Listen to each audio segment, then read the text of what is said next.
আজ নবীজির জন্ম দিবস হায় রে মুমিন ভাই, আজ নবীজির জন্ম দিবস হায়, আজ নবীজির জন্ম দিবস হায় রে মুমিন ভাই, আজ নবীজির জন্ম দিবস হায়।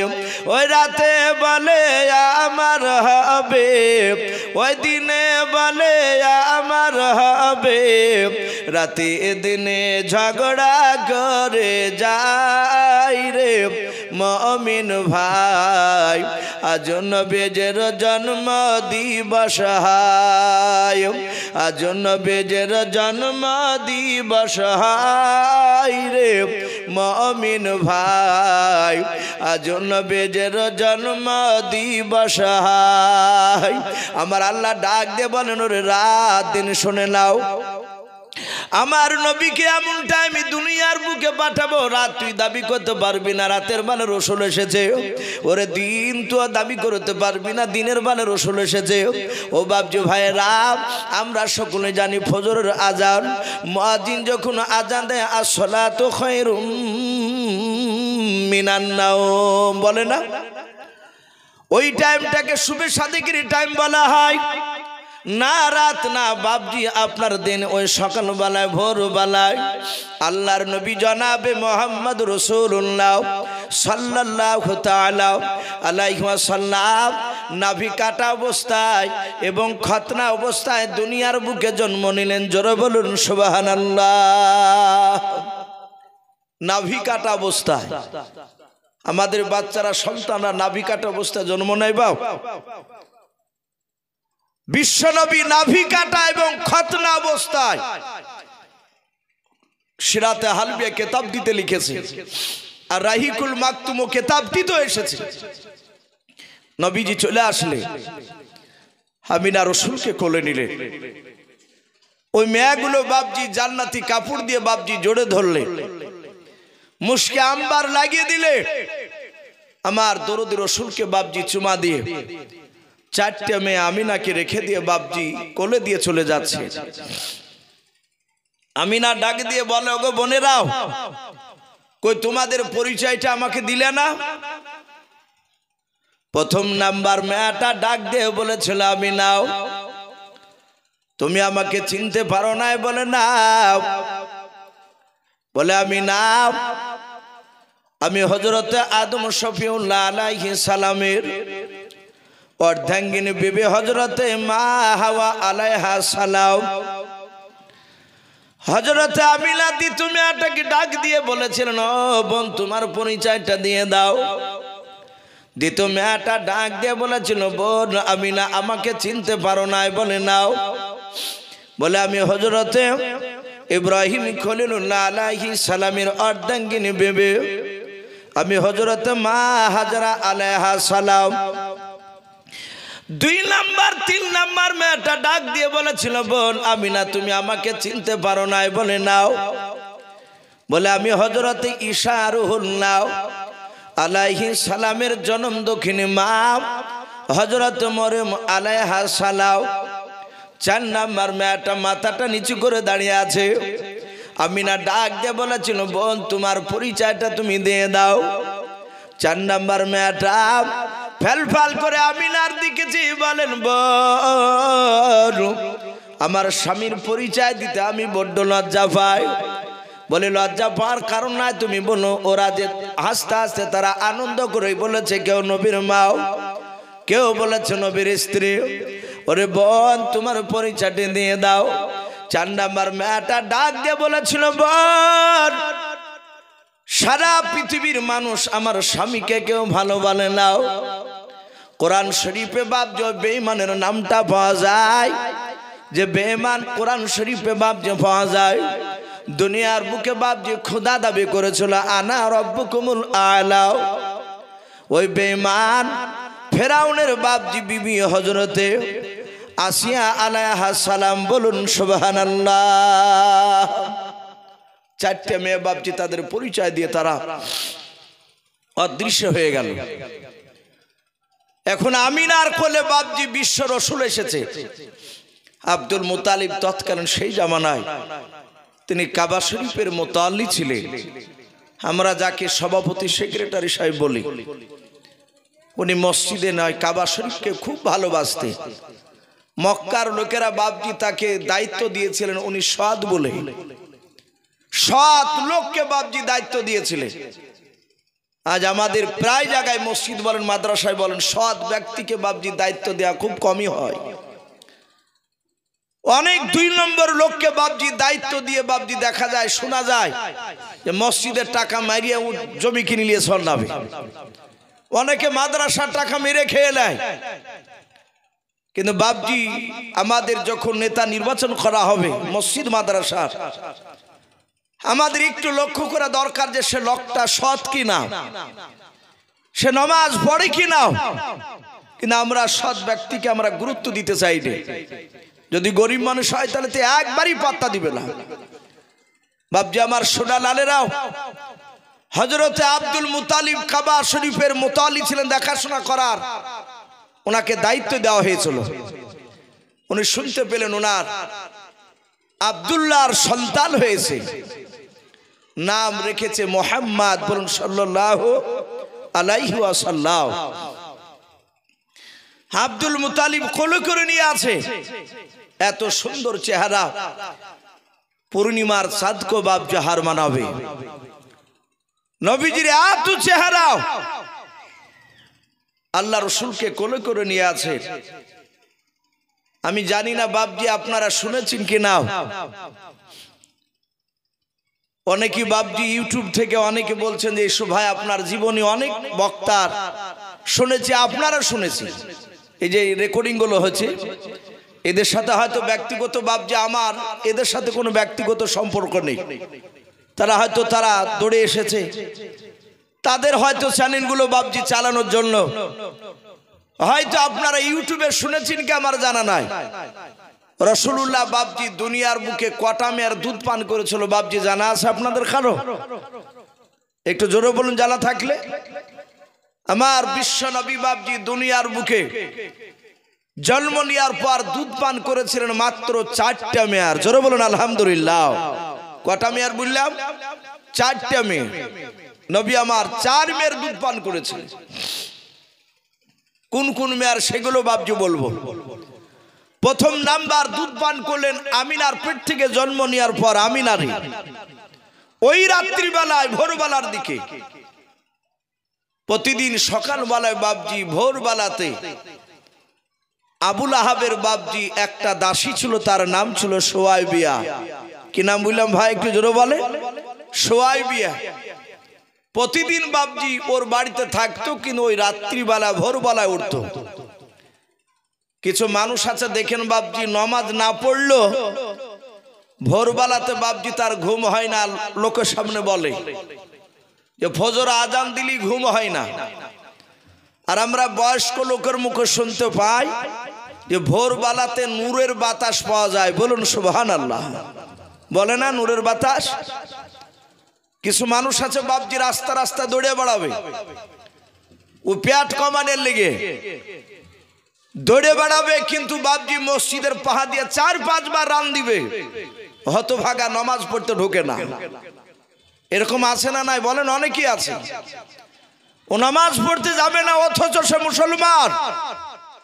আবার চায়ের দোকানে গিয়ে বলবে নবীকে খুব ভালোবাসে। সোয়াইবিয়া প্রতিদিন ওই ভোরবেলাতে উঠতো, প্রতিদিন কেন না সেদিনে উঠেছে। ওঠার পর তাকে দেখছে আসমান থেকে একটা রড লাইটের মতো আলো সোজা আব্দুল্লাহর কুটুরিতে বাপজি পড়েছে আমিনার ঘরে। উনি দূর থেকে দেখলেন ওই আলোতে অনেক মানুষ মনে হচ্ছে ঘোরাফেরা করছে। সোয়াইবিয়া দেখলো এটা আমি আবুল আহাবের দাসী। আবুল আহাব তখন নিদ্রায় ঘুমিয়ে আছে।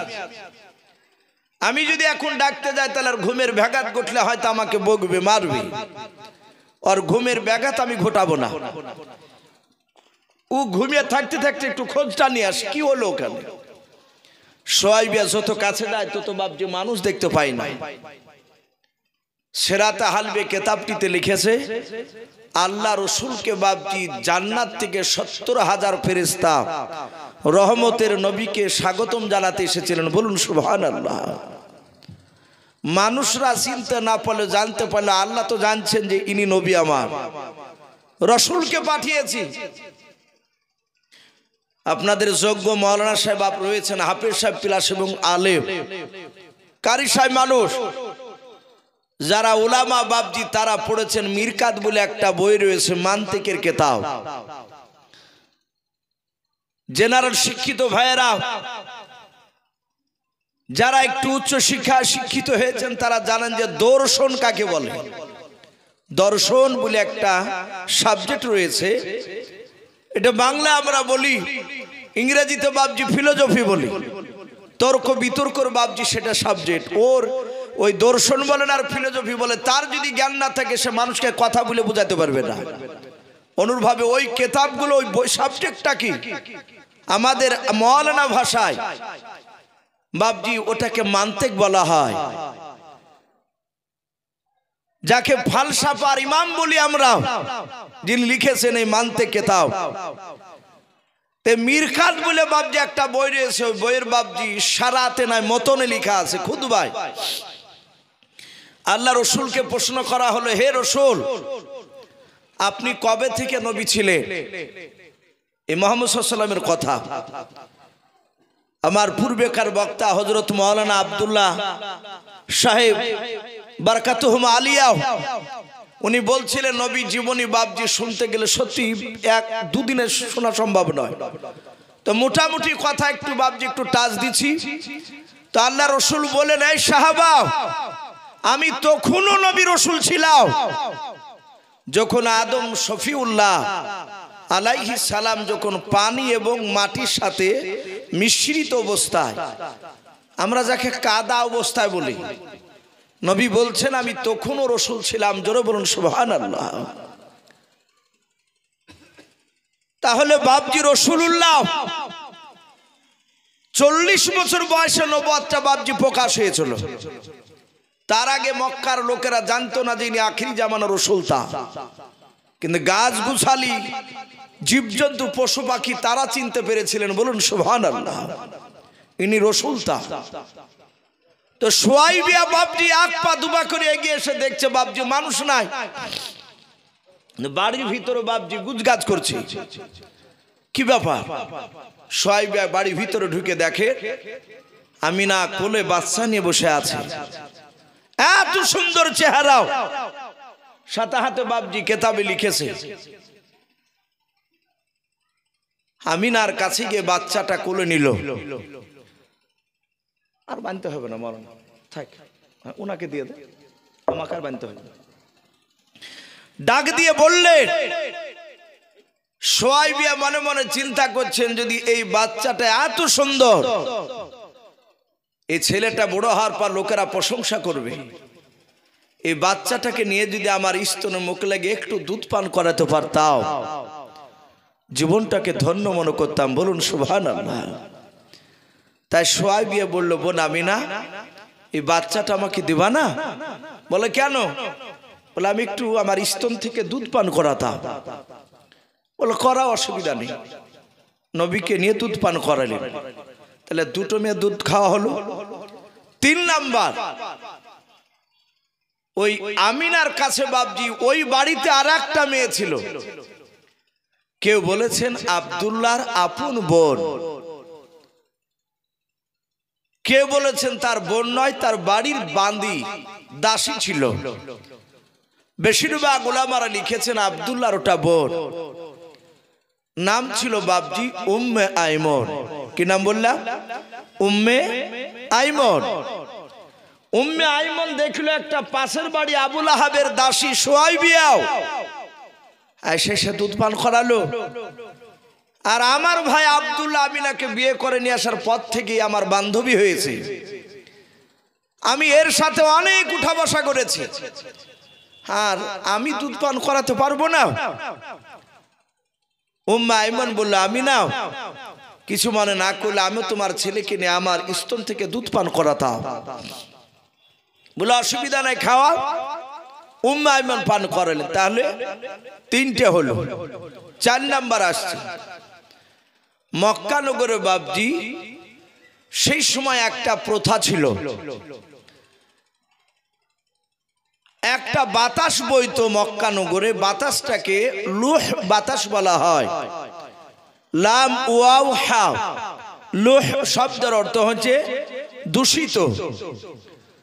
মক্কা নগরে শুধু মক্কাতেই ওই কুরাইশ বংশের ওই এলাকাটায় বাচ্চা জন্ম নিলি 2 মাস 4 মাস করে মক্কা নগরে তার মার কাছে থাকলি বাচ্চার শরীরে ঘা হইতো, পচা ধরে বাচ্চা মারা যেত। মানুষের একটা আতঙ্ক ধরে গিয়েছিল।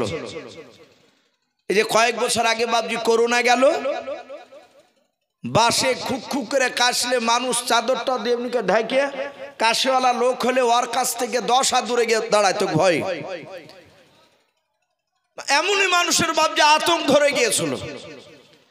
অনেক জায়গাতে করোনার সময় তো বাপজি মানুষকে বিনা গোসলে দাফন করিয়েছে, এরকম রিপোর্ট রয়েছে। দুধ থেকে বাপজি পানি ঢেলি দিয়েছে, ভয়ে লাড়েনি। এ ছিল একটা আতঙ্ক। মক্কা নগর বাপজি ওই রকম আতঙ্ক ধরে গিয়েছিল মানুষের।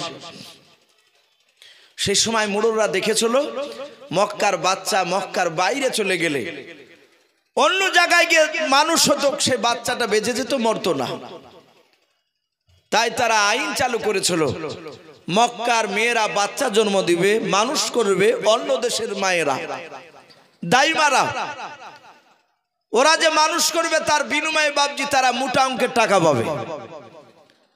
তাই প্রতিদিন বাপজি মক্কার বাহির থেকে মানুষেরা মক্কা নগরে বাচ্চা নিতে আসতো। রসুল আমিনার কাছে 5 দিন ছিলেন মক্কা নগরে। 5 দিনকার দিন আমার বিশ্ব নবীকে কোলে করে নিয়ে আমিনা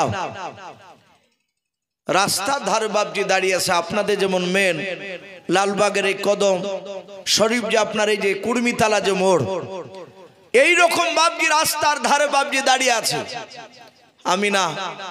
তার শ্বশুর মশাই আব্দুল মুতাল্লিব রসুলকে বাপজি আমিনা কোলে করে নিয়ে। প্রথম নাম্বার যে বাপজি দাইমা আসলো বাচ্চার খোঁজে, আমিনার কাছে আসলো যে মেয়েটা, সে মেয়েটার নাম কেতাবে এসেছে রকিয়া বিনতে আবু জোহাস। রকিয়া ডাক দিয়ে বলেছিল আমিনাও এই বাচ্চা কার?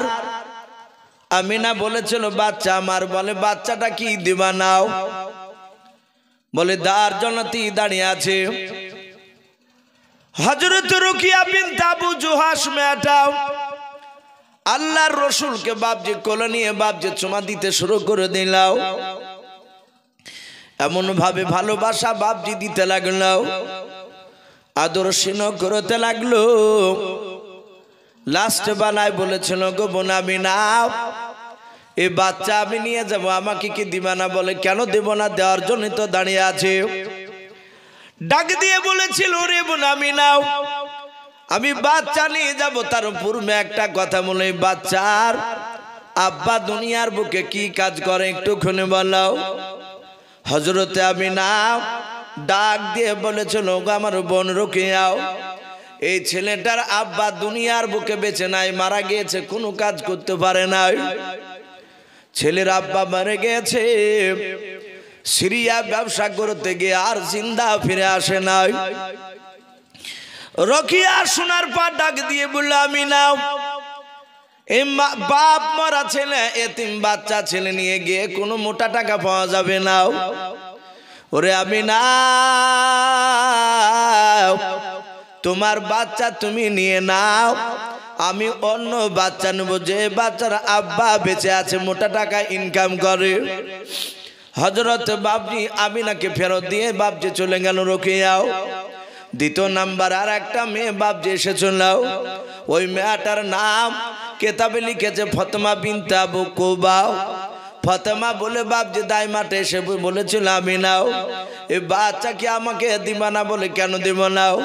ওই ফাতেমা আল্লাহর রসুলকে বাপজি কোলে নিয়ে বাপজি চুমা দিতে দিতে দিতে বলেছিল, এত সুন্দর বাচ্চা জীবনে প্রথম দেখলাম।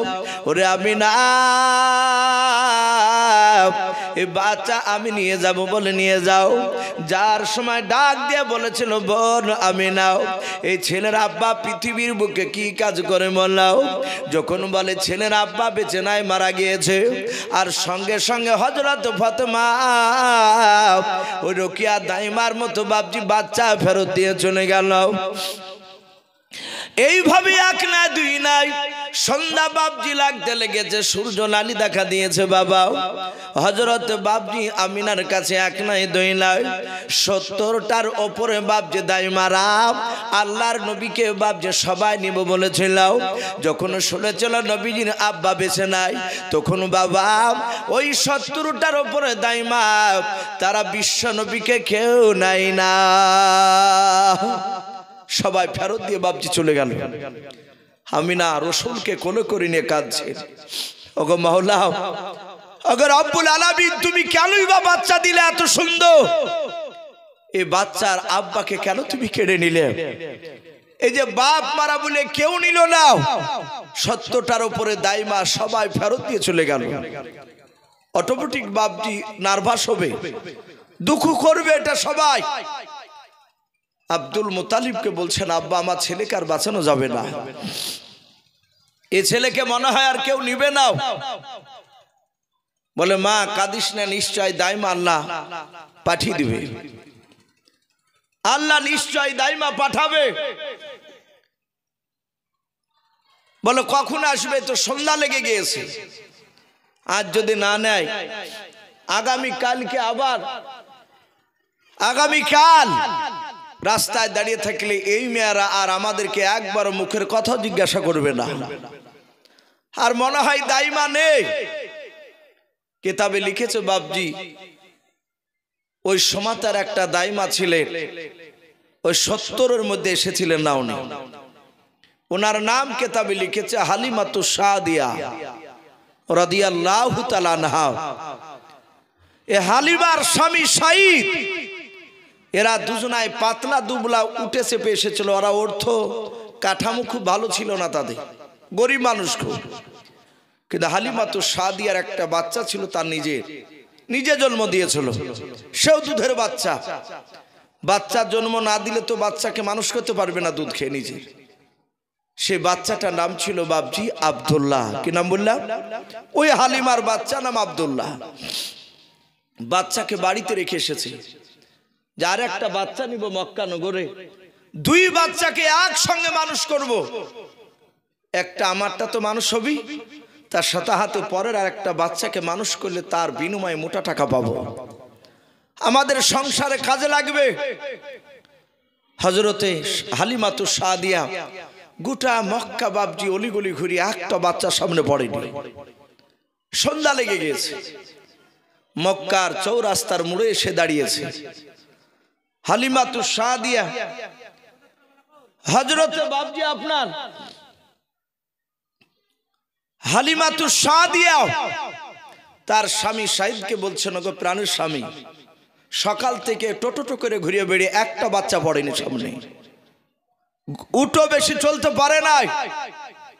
শোনো, রাস্তার ধারে যদি কোনো বাচ্চা পেয়ে যায়, আমরা ওর আব্বা কটাকে ইনকাম করে বাচ্চা মানুষ করলে কত টাকা দিবে এসব ডিমান্ড করব না, সব চুক্তি টুক্তি সব করব না, জিজ্ঞাসাই করব না। ছেলেটাকে নিয়ে মানুষ করব, এর বিনিময়ে যা দিবে নিয়ে নেব, বলো রাজি আছো? হযরতে হালিমাতু সাদিয়ার স্বামী ডাক দিয়ে বলল,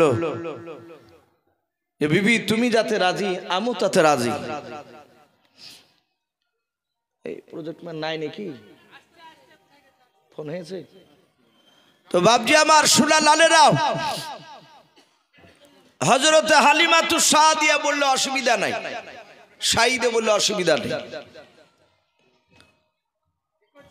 বলে স্বামী আমরা দেখেছি দাইমারা এই পশ্চিম দিকে রাস্তা দিয়ে গিয়েছে, চলে আমরা উত্তর দিকে রাস্তাটা যাব। পশ্চিম দিকে রাস্তায় গেলে বাচ্চা পাওয়া যাবে না।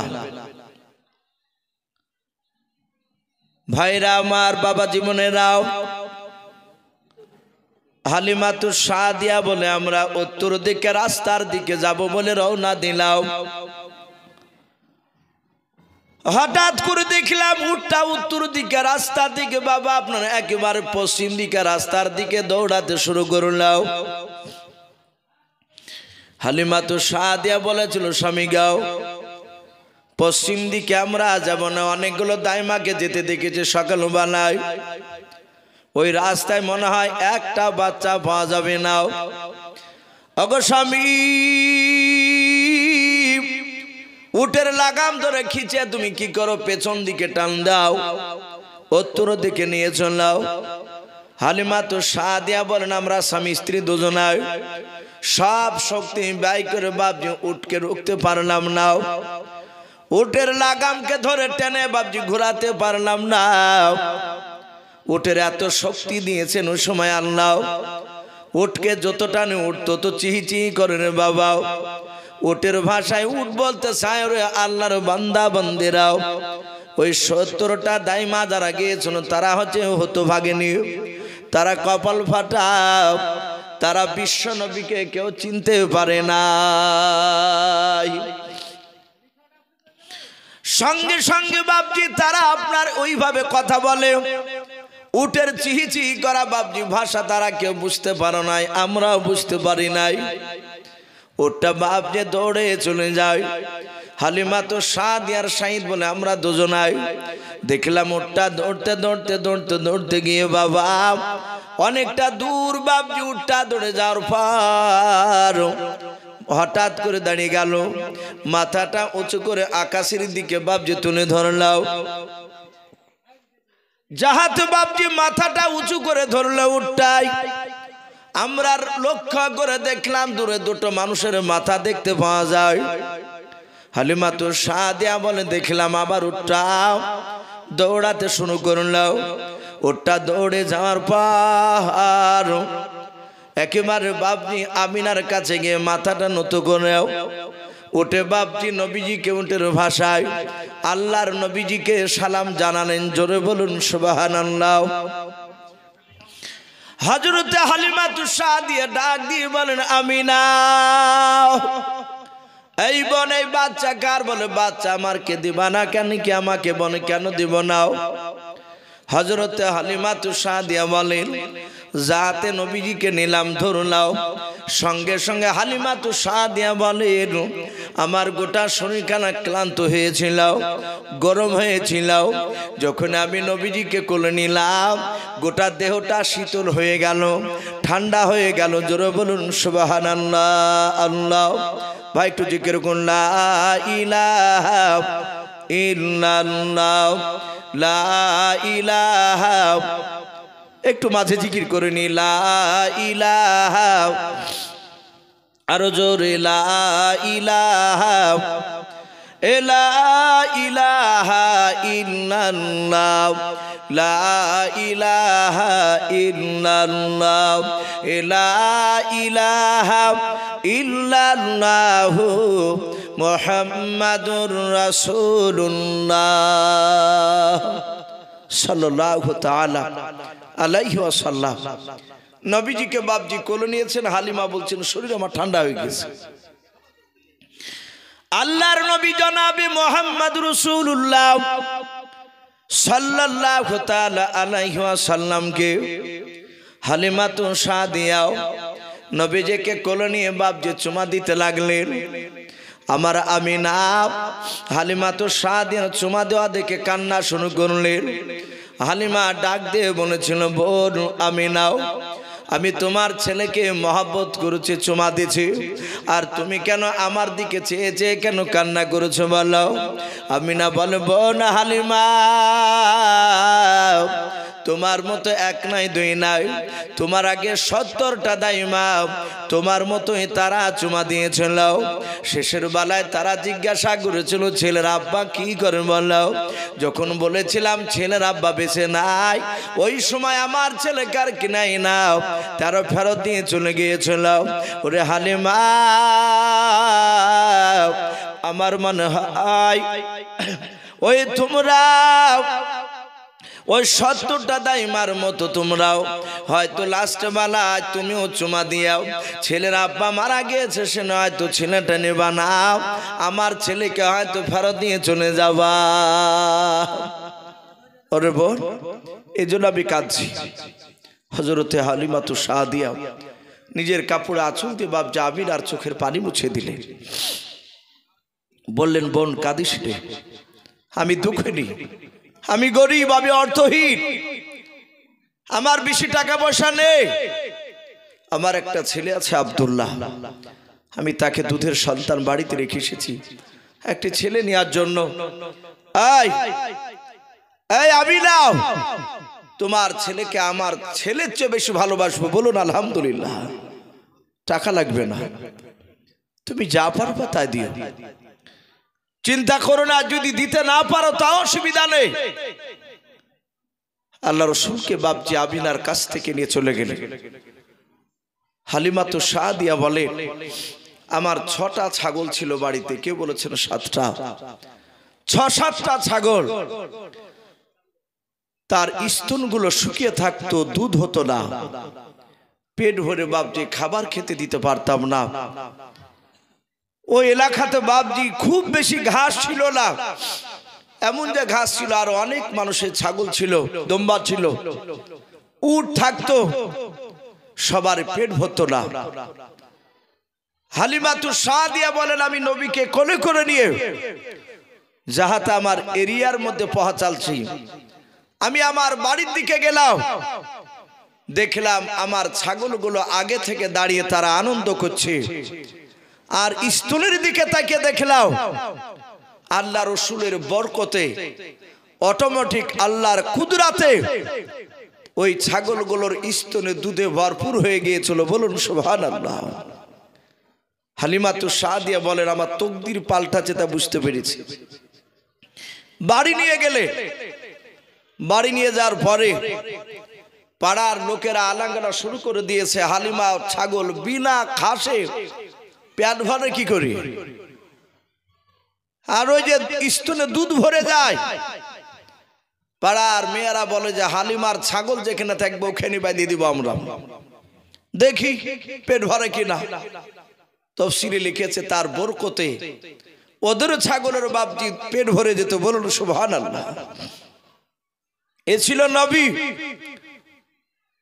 হালিমাতু সাদিয়াকে তার স্বামী বলে, ওগো বিবি, সেই মক্কা নগর থেকে বাচ্চা নিয়ে এসেছো, অনেকটা দেরি হয়ে গিয়েছে, কলিজা টুকরা বাচ্চা দুধ পান করেনি অনেকক্ষণ, একটু ওকে দুধ পান করা।